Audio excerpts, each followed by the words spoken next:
Mastercool's 37-degree flaring and double flaring toolkit. Produce accurate flares every time. Choose the correct size die and adapter. Place the line into the die.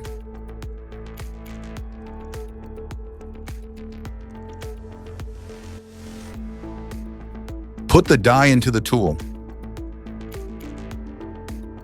Slide the leveling arm to the bottom of the die and use it to level the line. Tighten the die in place using the locking arm. Place the adapter into the magnetic adapter holder. Turn the handle clockwise until the adapter seats into the die.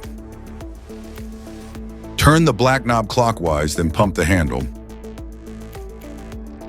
Remove the die and adapter by turning the black knob counterclockwise. Loosen the locking arm and remove the die set in line. Inspect the flare.